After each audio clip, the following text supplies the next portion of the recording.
नमस्कार दोस्तों, मैं आपका दोस्त अशोक अपने YouTube चैनल अशोक का हिंदुस्तानी में बहुत बहुत स्वागत करता हूं।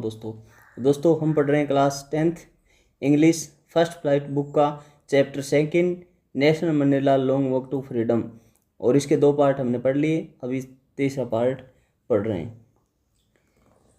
In life every man has twin obligation. जिंदगी में प्रत्येक व्यक्ति के ट्विन यानी 2 ऑब्लिगेशंस होते हैं, 2 नैतिक कर्तव्य होते हैं। ऑब्लिगेशंस टू हिज फैमिली, पहला जो ऑब्लिगेशंस है, नैतिक कर्तव्य है, वो उसके फैमिली के प्रति, परिवार के प्रति होता है। टू हिज फ्रेंड्स, जिसमें कि उसके माता पिता, टू हिज वाइफ और उसकी पत्नी, एंड चिल्ड्रन और उनके बच्चे। And he has an obligation to his people, और दूसरी जो ऑब्लिगेशन है, नैतिक जो कर्तव्य हैं, वो उनके लोगों के प्रति, हिज कम्युनिटी, अपने समुदाय के प्रति, और अपने हिज कंट्री, अपने देश के प्रति होता है। तो जिंदगी में प्रत्येक व्यक्ति के 2 नैतिक कर्तव्य होते हैं। एक तो अपने परिवार के प्रति, जिनमें कि माता पिता होते हैं, उसकी वाइफ होती है और बच्चे होते हैं, और दूसरा जो कर्तव्य होता है वो अपने लोगों के प्रति, समुदाय के प्रति और अपने देश के प्रति होता है। In a civil and human society each man is able to fulfill those obligations according to his own inclinations and abilities. In a civil and human, एक सभ्य, सिविल यानी सभ्य, ह्यूमन यानी मानवीय, सोसाइटी समाज में, सभ्य और मानवीय समाज में प्रत्येक व्यक्ति, ईच मैन यानी प्रत्येक व्यक्ति, इज एबल सक्षम होता है, टू फिलफिल पूरी करने में, दोज ऑब्लिगेशंस, ये जो ऑब्लिगेशंस होती है, जो नैतिक कर्तव्य होते हैं, उनको पूरा करने में। तो सभ्य और मानवीय समाज में प्रत्येक व्यक्ति इन ऑब्लिगेशंस को पूरा करने में सक्षम होता है, अकॉर्डिंग टू हिज ओवन इनक्लिनेशंस का मतलब है natural tendencies and behaviour abilities, अपनी योग्यता के अनुसार इनको पूरा करने में सक्षम होता है। But in a country like south Africa, परंतु साउथ अफ्रीका जैसे देश में, इट वाज ऑलमोस्ट इम्पॉसिबल, ये लगभग असंभव होता है, फॉर ए मैन, एक व्यक्ति के लिए, of my birth and colour to fulfil both of those obligations, यानी साउथ अफ्रीका जैसे देश में ये लगभग असंभव होता है, जिसने कि मेरे रंग में जन्म लिया हो, ऑफ बोथ दोज ऑब्लिगेशन, यानी दोनों है ऑब्लिगेशन करना असंभव होता है। In South Africa a man of colour who attempted to live as a human being was punished and isolated. South Africa में ए मैन ऑफ कलर, रंग के आधार पर व्यक्ति को, who attempted to live as a human being, यानी मानव की तरह जीना, उसे क्या किया जाता है, दंडित किया जाता है और आइसोलेट किया जाता है, यानी अलग कर दिया जाता है, रंग के आधार पर अलग कर दिया जाता है। In South Africa a man who tried to fulfil his duty to his people was inevitably ripped from his family and his home and was forced to live a life apart, a twilight existence of secrecy and rebellion. In South Africa, a man of color who attempted to live as a human being was punished and isolated. South Africa में एक व्यक्ति को रंग के आधार पर, who attempted to live यानी उसने मानव के रूप में जीने की कोशिश की, तो उसे दंडित किया गया और आइसोलेटेड किया गया, यानी अलग थलग कर दिया गया। इन साउथ अफ्रीका में ए मैन हु ट्राइड, एक व्यक्ति ने कोशिश की, फुलफिल हिज ड्यूटी, अपने कर्तव्य को पूरा करने की, टू हिज पीपल, अपने लोगों के प्रति, was inevitably ripped from his family and his home and was forced to live a life apart, यानी एक व्यक्ति ने अपने लोगों के प्रति कर्तव्य पूरा करने की कोशिश की तो उसे अपने परिवार से, फैमिली यानी परिवार से, घर से अलग थलग कर दिया गया और अलग रहने के लिए बाध्य कर दिया गया। A twilight existence of secrecy and rebellion, यानी सेक्रेसी यानी रहस्य, रिबेलियन विद्रोह है, रहस्य और विद्रोह की संध्याकालीन अस्तित्व। I did not in the beginning choose to place my people above my family. शुरुआत में मैंने अपने लोगों को अपने परिवार से ऊपर रखा।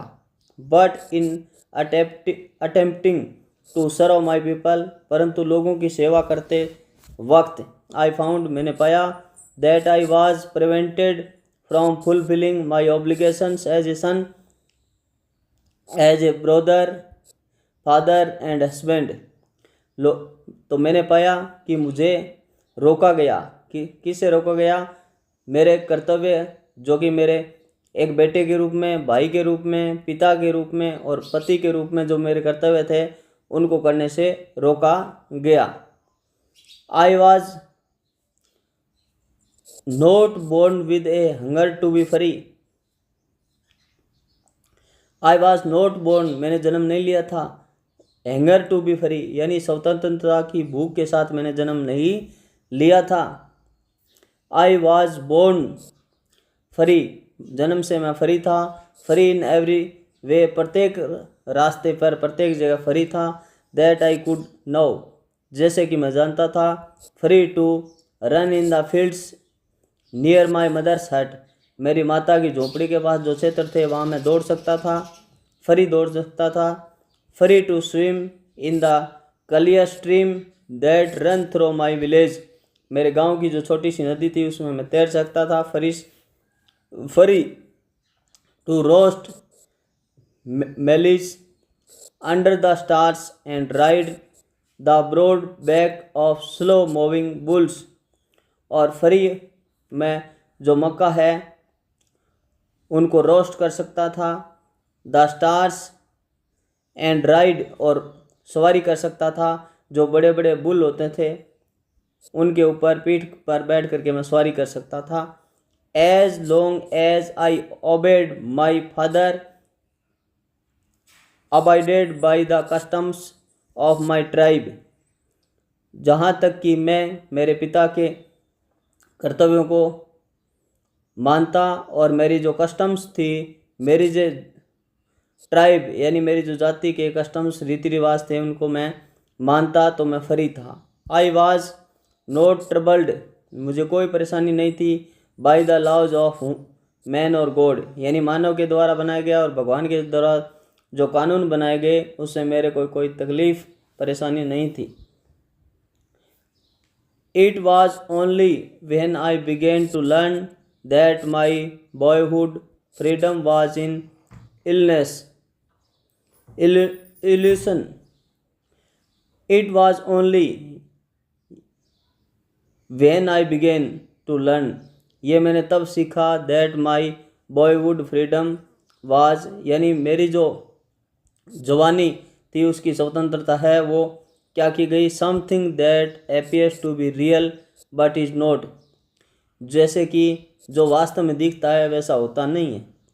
When I discovered as a young man, जब मैं जवान हुआ, that my freedom had already been taken from me, तब मुझे पता चला कि मेरी जो स्वतंत्रता है वो पहले से छीन ली गई है।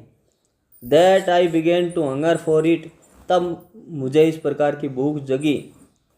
At first, सबसे पहले, as a student, विद्यार्थी के रूप में, I wanted freedom, मुझे जो स्वतंत्रता चाहिए थी, only for myself, केवल मेरी खुद की, the transitory freedom of being able to stay out at night, यानी ये बहुत ही कम समय की स्वतंत्रता थी, जैसे कि रात को बाहर ठहरना। रीड वाट आई प्लीज्ड, यानी वो पढ़ना जो मुझे अच्छा लगे। And go where I choose, और जहाँ मैं जाना चाहूँ वहाँ जा सकूँ। लेटर, बाद में। एज ए यंग मैन, एक जवान व्यक्ति के रूप में। इन जोहान्सबर्ग के अंदर। I and for the basic and honourable freedoms of achieving my potentials of earning my keep.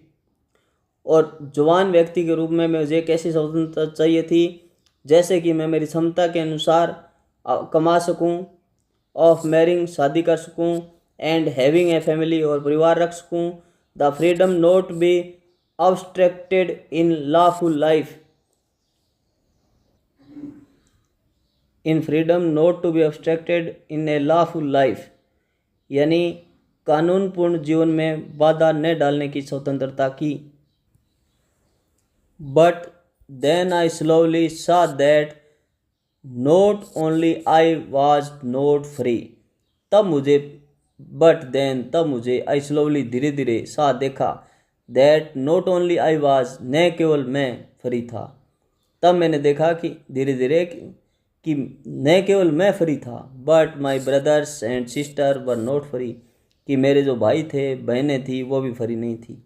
आई सा, मैंने देखा, that I was not just my freedom that was curtailed, that I was not just my freedom, कि केवल मेरी स्वतंत्रता ही नहीं, that was curtailed, जो कि कम कर दी गई, रिड्यूस कर दी गई, but the freedom of every man who looked like I did, ये प्रत्येक व्यक्ति जो मेरी तरह दिखता था उनकी स्वतंत्रता है वो छीन ली गई।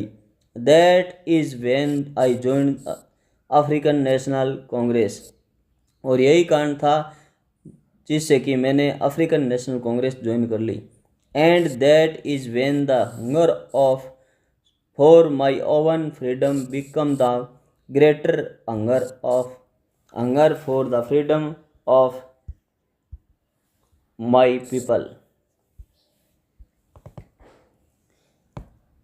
And that is when the hunger for my own freedom, जो मेरी खुद की स्वतंत्रता की भूख थी वो बिकम बन गई ग्रेटर, महान, और ज़्यादा भूख बन गई हंगर ऑफ फ्रीडम, किसकी स्वतंत्रता की, लोगों की स्वतंत्रता की भूख बन गई। इट वॉज दिस डिजायर, यही वह इच्छा थी, for the freedom of my people, मेरे लोगों की स्वतंत्रता, to live their lives with dignity and self respect, जो कि अपना जीवन है वो आत्मसम्मान के साथ जी सके। दैट एनिमेटेड माई लाइफ, जिसने कि मेरी पूरी ज़िंदगी, दैट ट्रांसफॉर्म, बदल दी पूरी तरह, फ्राइटेंड यंग मैन, जो एक डरने वाला यंग था उसको, इनटू ए बोल्ड मैन, बहादुर बना दिया। That draw a law abiding attorney to become a criminal, जिसने कि एक कानून को मानने वाला न्यायप्रिय व्यक्ति को अपराधी बना दिया, बिकम यानी बना दिया। That turned a family loving husband into a man without A home, एक परिवार से प्रेम करने वाले पति को और बिना घर के कर दिया। That forced a life loving man to live like a monk, एक जीवन से प्रेम करने वाले व्यक्ति को साधु की तरह जीने के लिए बाध्य कर दिया। I am no more virtuous और self sacrificing than the next man, मैं दूसरों व्यक्तियों से ज़्यादा आत्म बलिदानी नहीं था। बट आई फाउंड, परंतु मैंने पाया, that I could not even enjoy the poor and limited freedom, कि मेरे पास जो थोड़ी बहुत स्वतंत्रता है उनका भी मैं इन्जॉय नहीं कर सकता। आई वॉज अलाउड, मुझे अनुमति थी, when I knew my people were not free, जब मुझे पता लगा कि मेरे लोग फ्री नहीं हैं। फ्रीडम इज़ इंडिविजुअल, जो स्वतंत्रता है वो व्यक्तिगत है। The change on any one of my people were the change on all of them, the change of any one of my people, मेरे लोगों में से किसी एक के भी यदि बेड़ियां है, जंजीर है, तो फिर chain on all of them, तो सब पर बेड़ियां हैं। The chain on all of my people were the chains on me, और यदि सभी लोगों पर बेड़ियां हैं तो वो मेरे ऊपर भी बेड़ियां हैं। यहाँ पर नेल्सन मंडेला के कहना है कि यदि किसी एक व्यक्ति पर बेड़ियां हैं तो सब व्यक्तियों पर भी बेड़ियां हैं, और यदि सब व्यक्तियों पर बेड़ियां हैं तो वो मेरे ऊपर भी बेड़ियां हैं।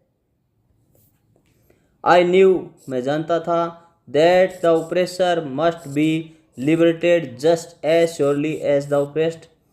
मैं जानता था कि जो प्रेशर होता है, जो उत्पीड़क होता है और जो उत्पीड़ित होता है, दोनों ही की स्वतंत्रता है वो छीनी जाती है। A man who takes away another man's freedom is a prisoner of hatred. एक व्यक्ति जो दूसरे की स्वतंत्रता छीनता है वो क्या होता है? वो कैदी होता है किसका? घृणा का। प्रिजनर यानी कैदी और हटर्ड यानी घृणा।